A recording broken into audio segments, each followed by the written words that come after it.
lift up our praise from the depths of our souls. Hear our cry.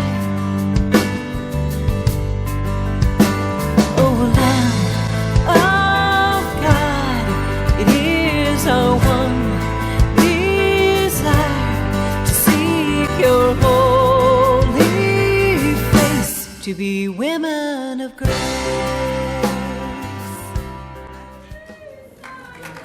We love her. She's little, but she's mighty. And I would also like to introduce you to Mary Dillenbach, who is our regional coordinator from Ogdensburg, New York. She's regional coordinator for all of New York, right? Yeah, right. So that's a big state. Mary happens to live literally on the banks of the St. Lawrence River. You walk out of her house and onto the dock practically. So she gets to see beautiful scenery up there and a whole lot of ice in the wintertime. So they are going to lead you in our Women of Grace, Get Ignited in action, right? And so let me present to you our two regionals, Mary and Isabelle. Woo!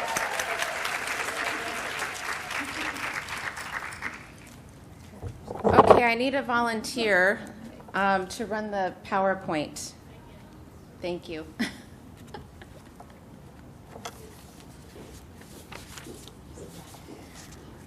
All right. Can everybody see me? I put my heels on so I would be above the podium. My name is Isabelle Liberator, like Jeanette said, and I'm really blessed to be a part of this organization, Women of Grace. And I'm also the Director of Development at Women of Grace. I don't know if Jeanette mentioned that. So if any of you feel a stirring, like you want to contribute financially or become a partner with us, I'm the person that you talk to. So just see me at any point during the weekend. But my involvement, my journey with Women of Grace goes back to 1999, before Women of Grace even existed. And so I'm going to give you the short, very abridged version because it takes too long to tell the whole story. But I had just had a conversion back into the faith through a really powerful retreat experience, and I met this beautiful friend. She's become a lifelong friend there. And shortly after we went through the retreat together, I really was a fallen away Catholic up until that point. And she kept inviting me, oh, you need to come to volunteer where I work. And she, told me the name. I'd never heard of the place. And she kept, prodding and prodding and prodding. And finally I said, okay, I'll come check it out. Well, I met this beautiful, vivacious woman. She was full of energy, and she was full of love for Jesus, and it was very attractive to me. And she invited me to become a volunteer, and that was Jeanette.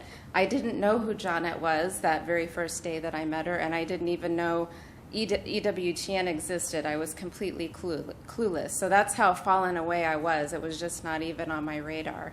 But I did, I was invited, and I said yes. And I think that was the grace of God, because after being fallen away for so long, I really didn't know my faith. And what I got working for Jeanette was a complete and total immersion in the Catholic faith. And so she really helped me to become who I am today. And I'm grateful to her. She's my spiritual mother. So long story, well, I'll skip ahead. So fast forward to 2006, I'm living on the east coast of Florida, not working for Jeanette any longer, but I heard that there was a Women of Grace conference in Orlando, Florida, and Women of Grace was just an inkling in the mind of Jeanette when I was working for her. She started talking about it, and we were all brainstorming together, but it didn't exist at that point. So when I heard about the conference, I went by myself. Nobody said yes to my invitation to come, so I said, well, I'm going to go by myself. And so I reconnected with Jeanette and the gang. Joanne was there. I think Tom might have been there. And Jeanette said something that really stirred my heart, and she said, if women understood their authentic feminine vocation, the world would be transformed in one generation. Amen. And it was just like, the chills, the Holy Spirit, just stirred through me. And And then they invited us to, become facilitators of the Women of Grace study program. So I bought my kit. I was all excited and, geared up. I'm going to do this. I'm going to do this. Well, I talked to a couple of ladies, and they weren't that interested. And so my kit sat on the shelf. And very soon after I bought the kit, actually, I found out that I had cancer. And so I had to go through a 3-year battle with Hodgkin's lymphoma. Praise the Lord, I'm 6 years clean. And I believe I'm cured forever, hopefully. Praise you, Jesus. And so that was a really hard journey. And cancer takes a lot away from you. I'm sure if any of you are cancer survivors, you lose your hair, you lose your health. I lost my job because I had to move back to Tampa. It was just a really, really hard battle.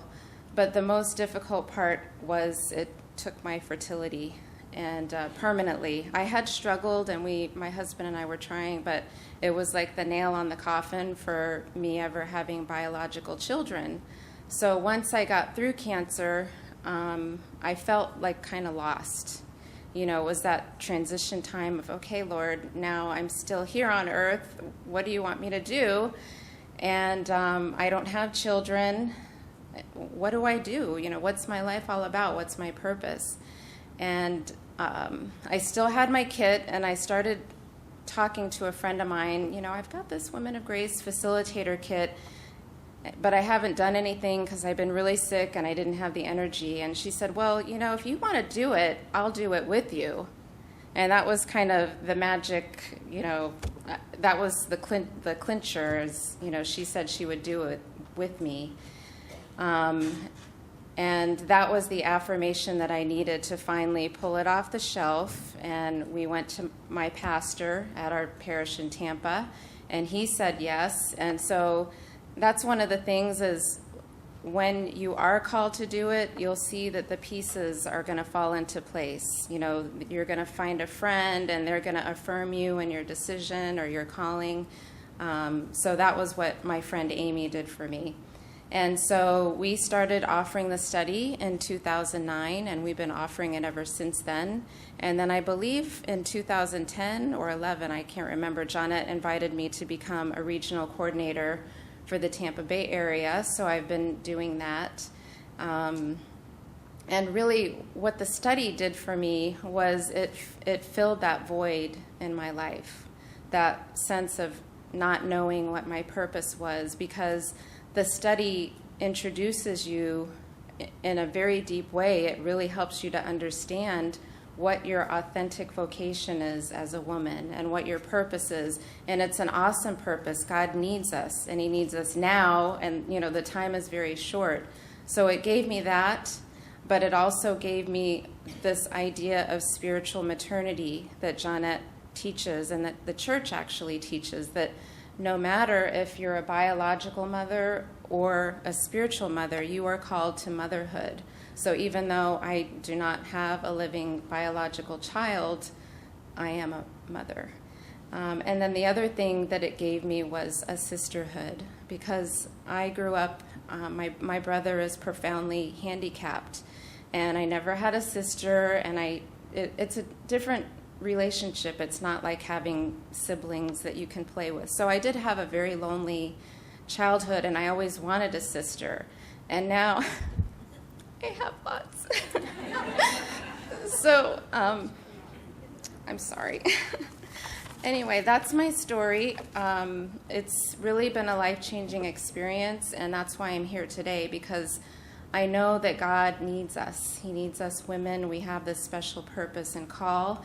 And even if you aren't called to be a facilitator, you can be the one to introduce the study into your parish, because we need women to transform the world by understanding their authentic femininity, and that's what this study really does.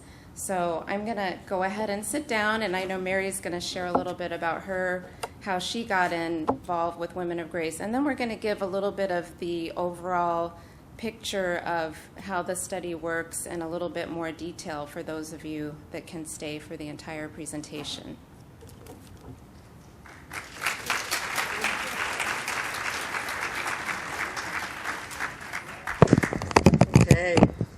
awesome.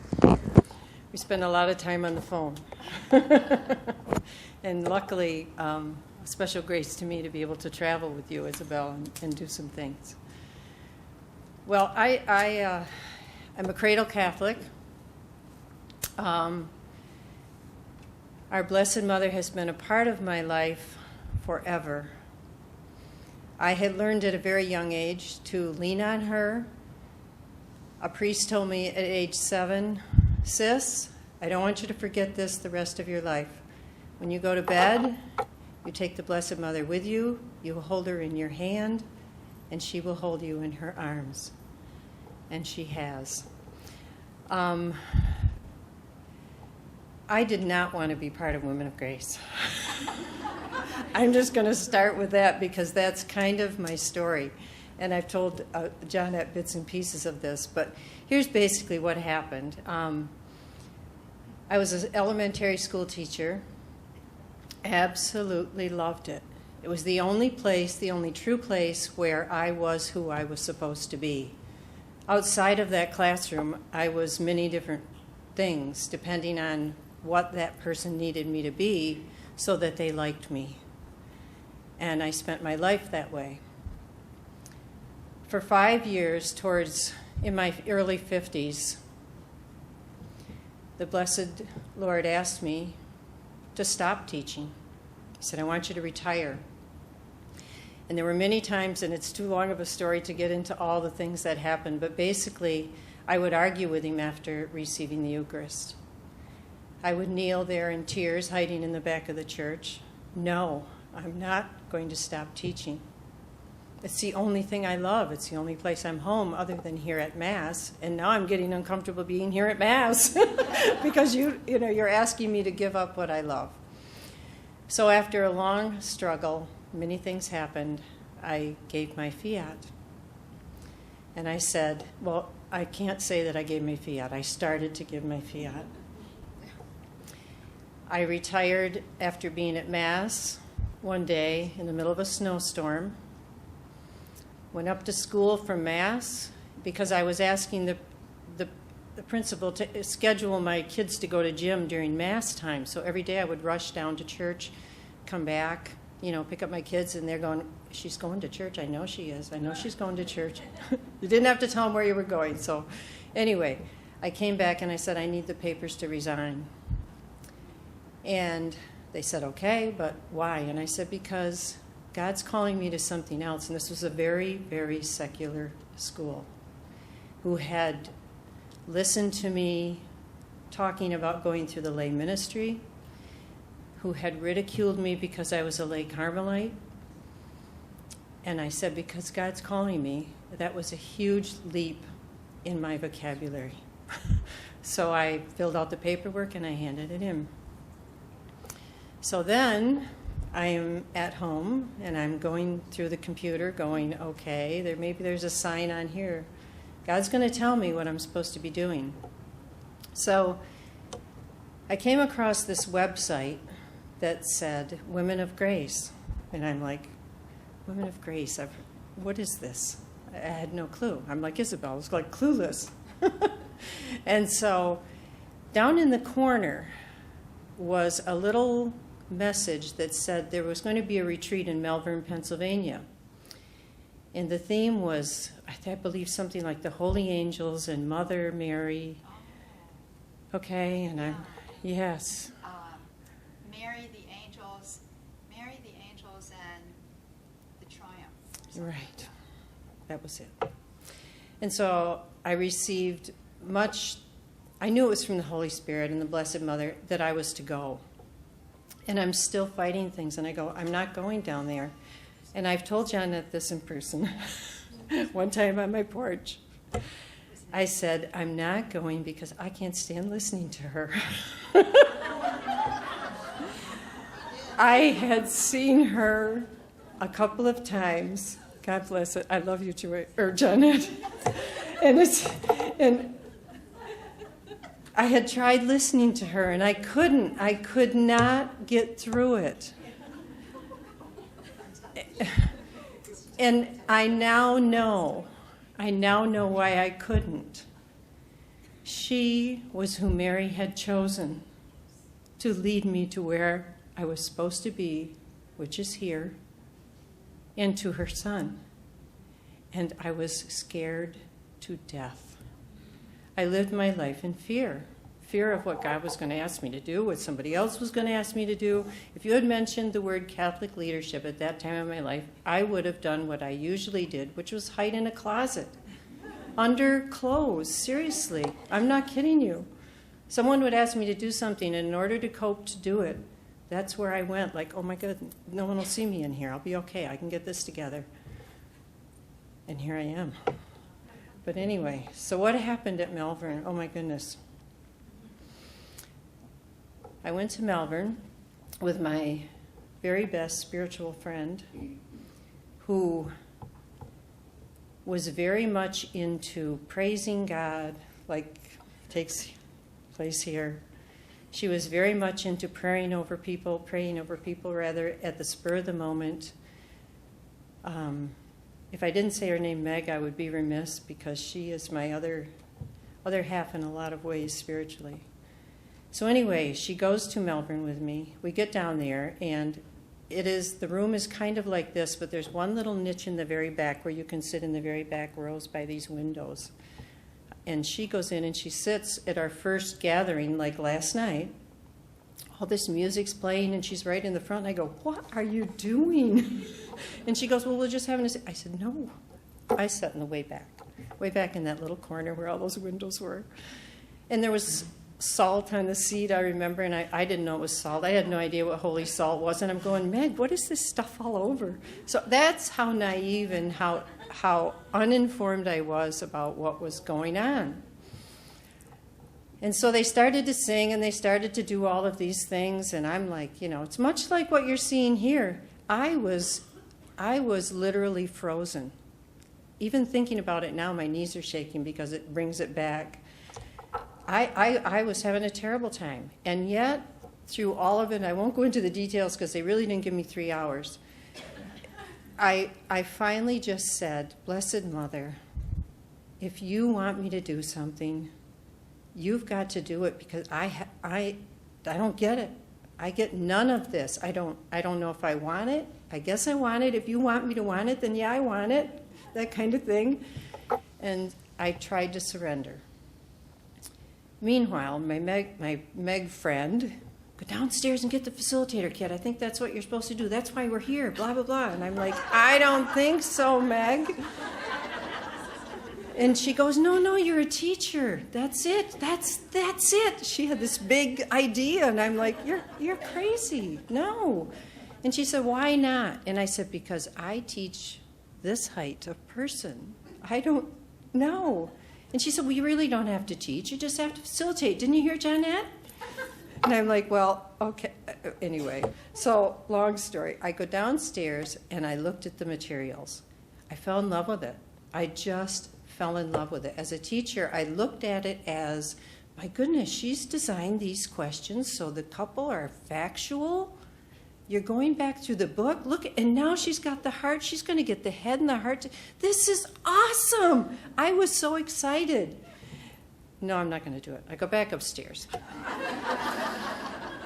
Few more talks, few more things go on, and this Kathleen Town was there, and she's... And you remember that the Lord gave me laryngitis, so you didn't have to listen to me. No, but you were saying things here and there. I was. But not full term. I couldn't get my tongue. And so all these things are going on, and I'm like, okay, I'm going back down. I was starting to get determined. I'm going back down. Get out of my seat. No, I guess I'll sit down. Make a long story short, I went down again, and I go around and I look at it again, and I'm like, yeah, this is good. I am not doing this. Upstairs again I go. My friend Meg says, did you get it? I go, no. Well, she gave me this little lecture. She made me cry, and I went to my room. So then it's time to go down for the third time. I go downstairs, and Joanne King, God bless her. I go downstairs, and I look at it, and I'm shaking. I'm a wreck, and I don't want people to know that I'm so insecure and that I'm so desperate because everybody else is looking at books and they're going, oh, these look good. They're all so happy like you guys are back here. And I'm a wreck. And I'm like, no, you can hide this, Mary. You can hide this. But you're going to do it. I really made a stronger fiat than I had made before. And I said, pick it up. Just pick it up. So I pick up the kit. And I go over and Joanne says, oh, you can't take that one. I go, yes! Ah! And she goes, that's not quite the reaction I was looking for. And I said, well, I really don't want to do that. I don't want to do this. And she says, well, here's the thing. She was so calm. We just sold the last kit. But we're going to ship you one. No shipping charge. And she said, just hand me your credit card. I said, well, no. This is affirmation. This is affirmation that I am not to do this. And she goes, listen, you have come this far. Affirmation is that you came this far. Give me your credit card.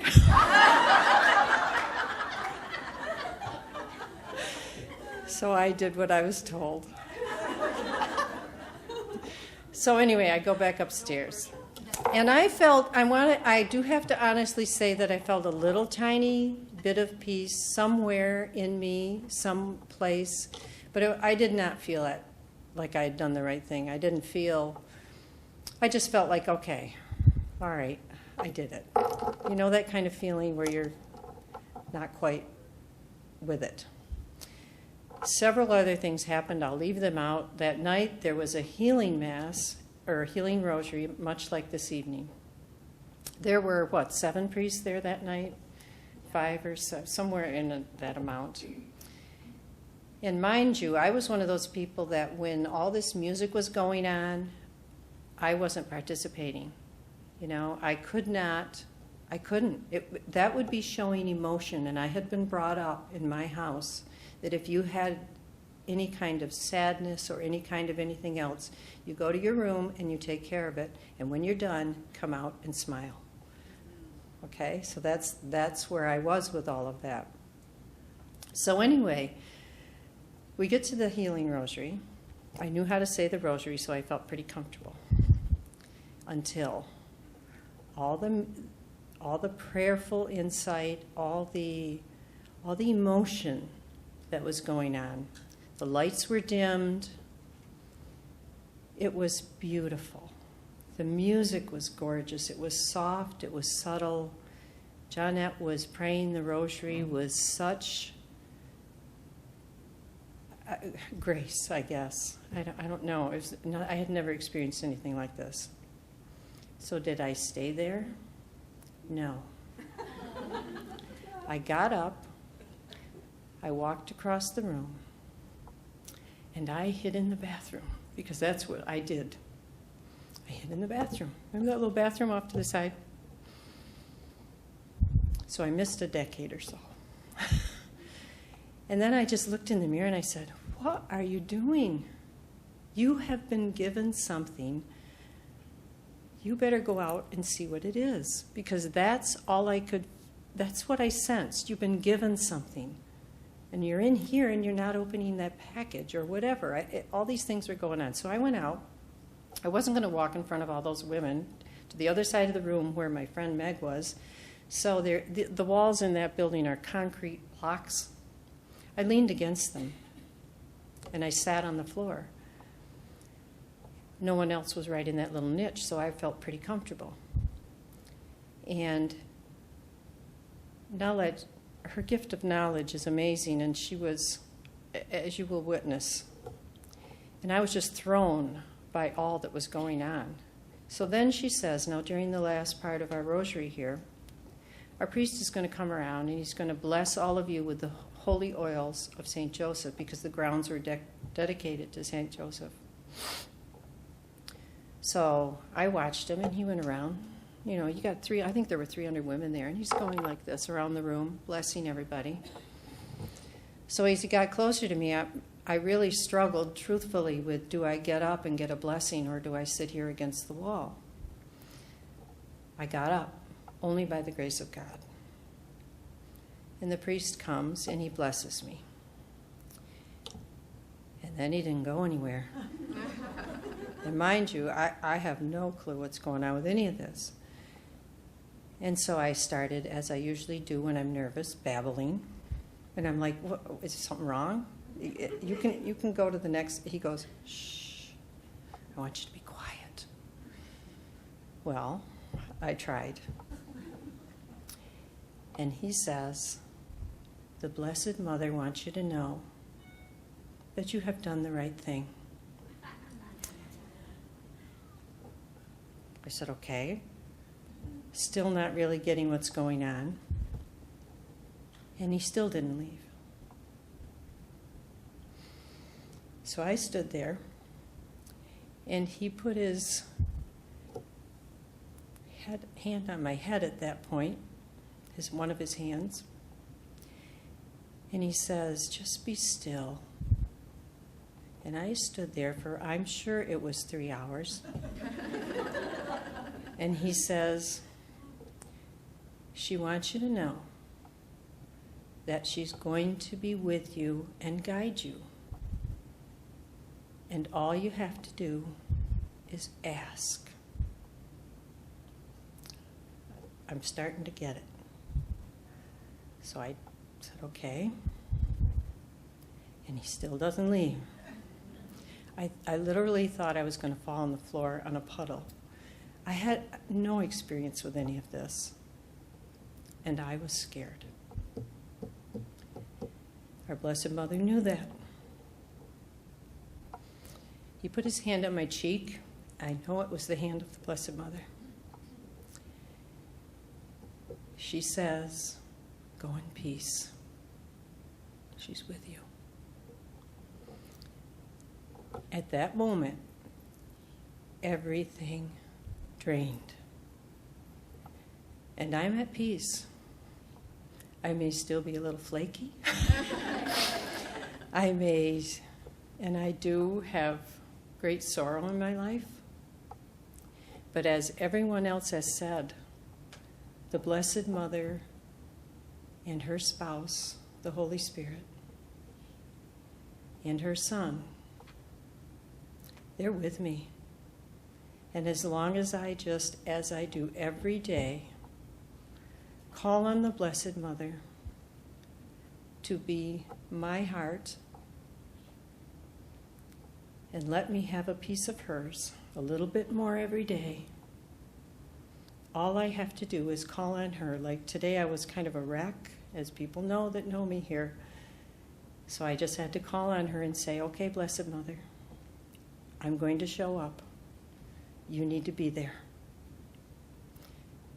Any of you that are hesitant about becoming a facilitator, about even taking the foundational study, about whatever it is you're going on in your life, I am living proof that if you can just get through the struggle to give the fiat, all else falls in place. Women of Grace transforms you. All of us here that have spoken, the beautiful, beautiful testimonies you heard this morning, I know those women. They are tremendous, God-filled women. And I thank Jeanette for everything. And I watch you all the time now.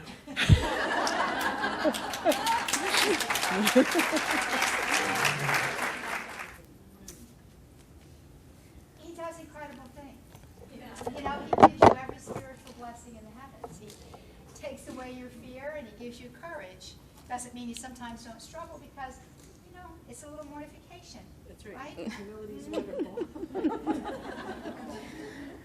And one of the beautiful things about saying yes and becoming a part of Women of Grace is you get to meet wonderful women like Mary and Sue and all of the other regionals and facilitators that are here. By the way, I would love for all of our regionals just to stand up really quickly. I'm not going to name everybody, but if you could just stand up anytime through this weekend, today or tomorrow, if you have a question, you can ask any one of them about the details of the Women of Grace study program, and they will be happy to assist you. And also, if the regionals could sit down, any facilitators that are here, you may have a facilitator sitting at your table, and these beautiful ladies can also answer questions because they are leading the study. So I encourage you, if you're thinking about it, if you have questions, to just grab one of them and ask questions. We're going to go through just a little bit of the big picture. I don't know how much we'll be able to get into the details because we're getting short on time, aren't we? Yes? Okay. So if you can forward to the Vatican Council II, right there. Okay, so, and I'm not going to do it justice because Jeanette says this all the time, and she says it with her, zeal and energy, but the study is really built around the teachings of the Catholic Church and what the Holy Fathers told us at the Vatican Council II about what the feminine vocation was and how important it was to the world. So I'm just going to read it, and as I'm reading it, just let it sink in that this is what the Church says who you are as a woman and what your vocation is in the world. It says, "The hour is coming, in fact has come, when the vocation of woman is being acknowledged in its fullness. The hour in which women acquire in the world an influence, an effect, and a power never hitherto achieved. That is why, at this moment, when the human race is undergoing so deep a transformation, women impregnated with the spirit of the gospel can do so much to aid humanity in not falling." And what Jeanette really highlights in this study is you can look around the world and see the transformation that the world is going in, and it's not in a good direction. I mean, if you don't see that the world needs to be transformed in a different direction, you're blind. So, but what can we do about it? Well, the Holy Fathers say that women can do so much to aid humanity and not falling because we have a special power and gift that's been given to us. And it's not that men haven't been given special powers and gifts, but there's a special power and gift for the feminine vocation. And the message continues on the next slide. And it says, "Reconcile men with life, and above all, we beseech you, watch carefully over the future of the human race." So this message was given in, was it 1964? 1965. Back then, they said, watch carefully over the future of the human race because our church is a prophetic church. Our Holy Fathers have that gift, and the bishops working in concert with him. So they saw what was going on in the world. "Hold back the hand of man, who in a moment of folly might attempt to destroy human civilization. Women of the entire universe, you to whom life is entrusted at this grave moment in history, it is for you to save the peace of the world." So if you just let that sink in, I mean, that is a heavy call. They're beseeching us, and when Jeanette talks about it, she gets on her knees and she says they're begging us to live out our authentic feminine vocation because we have the power. We've been entrusted with life. It goes back to everything that Dr. Monica Miller taught today is echoed in the Women of Grace study program. I think Jeanette had been gifted with the Holy Spirit when she created it to pull all of these pieces together. And so as you're going through the study, you are being formed in all of this knowledge about who you are as a woman. And then as a facilitator, you have the privilege of forming other women and helping them to become who they were created to be. What a gift that is to help somebody else to become who they were created to be. On the next slide, so that's kind of the macro the vision of the entire church, God's vision. And then this is kind of bringing it into Women of Grace and who we are as an organization. So the vision of Women of Grace is a civilization and a culture imbued with the spirit of the gospel, renewed, revitalized, and healed through the love of God. So if we accomplish our mission, that's what's going to happen in the world. And our mission, what we operate, what we do as an organization, as Women of Grace seeks to transform the world one woman at a time. So it's that one-on-one connection that you have through the Women of Grace study program. One woman at a time through a spiritual formation. Oh, I'm sorry, I'm reading. We modified our mission statement. So, okay, so Women of Grace seeks to transform the world one woman at a time and affirm women in their dignity and vocation as daughters of God and in their gift of authentic femininity through ongoing spiritual formation. So through the study program, we provide the opportunity for women to go through spiritual formation process, and it's a ripple effect. You become formed, and then the women that you touch in their lives one-on-one become formed through the study program. So it really is an awesome privilege because we're working in concert with what the church is asking us to do. And the next slide, I'm going to invite Mary to come up.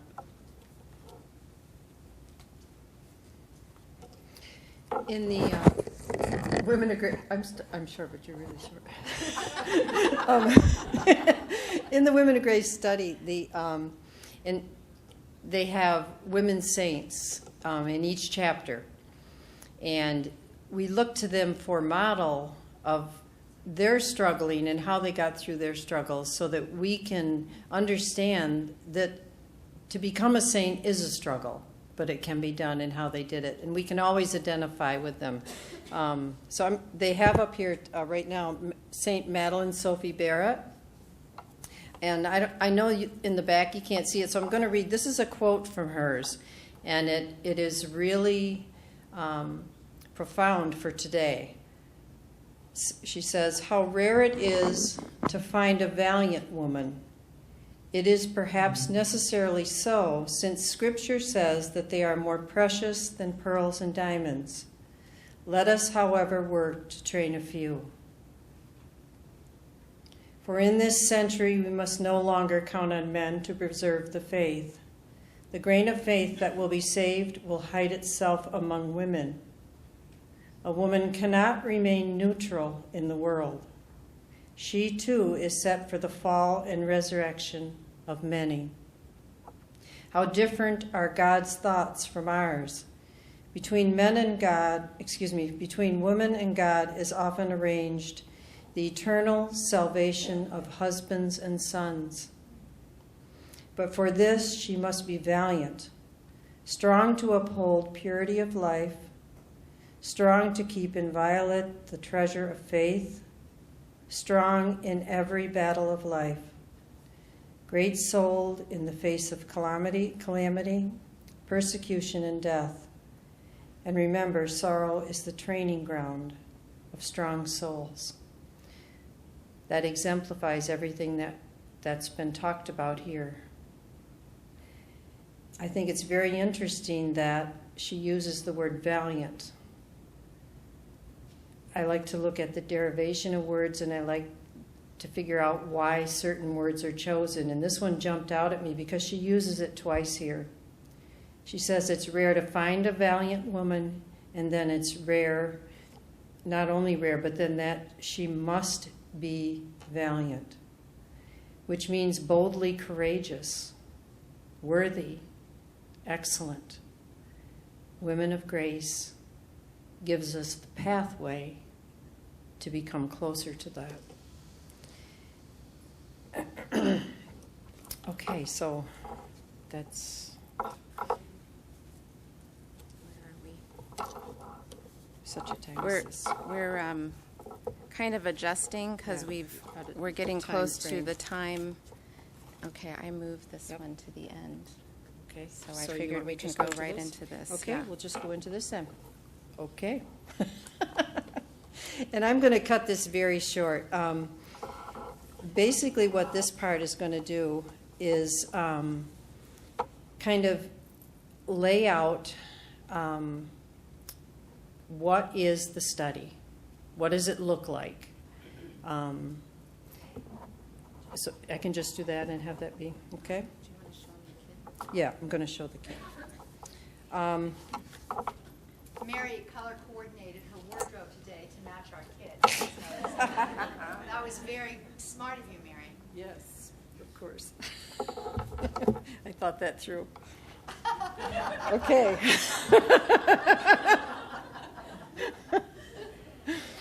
I hadn't spilled coffee on this outfit. Okay, Full of Grace, the DVD, your facilitator kit, we must also say comes in this beautiful bag. And I'll tell you, it stands up. It was 2008 when I purchased mine, and I have used it.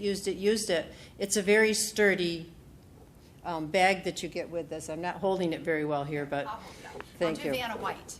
You do Here we Vanna. go. See how Okay? nicely it matches There you her go. outfit today, ladies, right? Note Thank that you. it has a beautiful zipper compartment in the front where you can put extraneous materials, should you have them with you, and an opening in the back. Thank you, my dear. You're so welcome. It's my pleasure. Okay, in that wonderful bag, you have the DVDs. Now, Johnette teaches every lesson, okay, so that it's arranged with 8 chapters. There are 5 lessons in each chapter. You can do that however you would like. In the facilitator guide, it will give you ways to facilitate if you choose to do one whole chapter, which is 5 lessons, each time you meet, or it will give you ways that you can do perhaps 2 lessons one week and 3 another, or many facilitators such as myself, I give the women the option, and I have women who, I don't think I've completed the study, and I've facilitated, gosh, I don't know how many groups, in less than 2 years. But we take summers off because it's awful nice where I live on that St. Lawrence River. So I said, can't do it. No, but so you can do 1 lesson a week, you can do 2 lessons each time you meet, or you can do all 5 the chapter. It's totally up to you. It is efficacious no matter how you do it. Talk to the facilitators that are here, talk to the regional coordinators that are here, and they will help guide you in that process, because we don't have time to go into the detail, but it's all in the facilitator book, and you will be led as to what you should do. But Johnette does teach the lesson, so you don't have to worry about it, okay? All you're going to do is then break it down with the textbook, which is this, which is the book that she held up earlier, and with the workbook. They totally coordinate so that it even tells you in the study book, this is where you write your answers down. It tells you in here how many pages in here to read before you answer those questions. And once you get through lesson 1, the format is the same for every lesson. So once you have that understood how she works it, you don't have to worry about it because it's all laid out clearly for you. Basically what it is, there's a prayer, there are questions that you have, you also pray for a grace each week, which will help you with whatever it is that you're trying to learn in that particular chapter, whatever you're trying to understand, whatever is trying to be transformed in you, that grace you will pray for. And we always suggest as facilitators that before you do any of this, that you pray for those graces that will come upon you as you go through this. The Blessed Mother will grant you all you need to know. So there's a couple of questions each time with, as I mentioned earlier in my witness, factual. You go right back into the book and there's the answer. Plus she's already told you on the DVD. So it's not terribly difficult, but it does give you responsibility to go back and find it. So you do that, and then she's got some questions. Okay, now you've learned this, or you've at least written this down and you kind of get it. Now you have some questions that are like, what's holding you back? Okay. That's a good question. That is question number 3, chapter 1, lesson 1. And I will tell you, as when you are in the groups or if you are facilitating for weeks with some women, that will be left blank.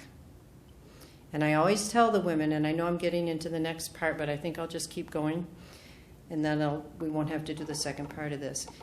As a facilitator and also as a participant, give yourself some space. Those questions that are the hardest to answer are the ones that are transforming you. Give it time. If you're facilitating, you say to the women, don't worry about it. I don't need to see if you wrote that down. I always say, it's not between you and me. So I give them a break, but I do tell them, somewhere along the line, you need to go back and answer that. You may not know the answer now. You may not know what's holding you back. When you do, you need to write it down because that gives it credibility. You've written it down. It's not enough to have it here. Put it down. Then it goes on and she has some encyclicals sometimes. She has catechism. You're getting the Catholic faith taught to you in a way that it transforms you, is what's happening. She always has what she calls for pondering. So she has wonderful women like Sister, it was Rosalind Moss, but now she's, I can't remember her name at the moment, Sister Miriam. So there's little pieces of valuable information about women who take what Johnette is teaching in that lesson and they apply it to their own lives, which also guides you in not only seeing what they did and how they relate to what, it helps you to begin to relate in a way to what she's doing so that you're for pondering as well. Because what did our Blessed Mother always do? She pondered things in her heart. So that's what we do. And she's creating that pattern of reflection in you, which is transforming. So that's basically the format for each lesson. You have your textbook and you have your workbook and the DVDs. You also have the Women of Grace song. And this is the facilitator guide. So everything that you really need to know is in here. You also have this network of Women of Grace. Isabelle, I know, is constantly on the phone with women who call and say, well, I'd like to facilitate, but I don't really know what. I'm not, those are the questions we all have. She will direct you towards a regional who is in your nearby vicinity. So you are guided. You're not left out there alone.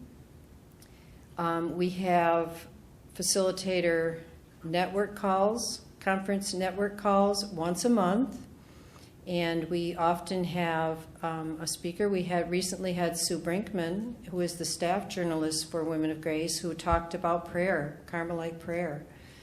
And Johnette is frequently with us, and that it's always held at the same day of the second Thursday of each month. Isabelle sends out a reminder. She sends out the contact information that you need.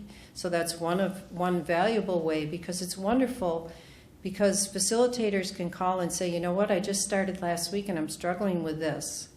And there are other facilitators on the call who immediately say, well, you know what, I struggled with the same thing. Here's what I did. And it's a wonderful opportunity.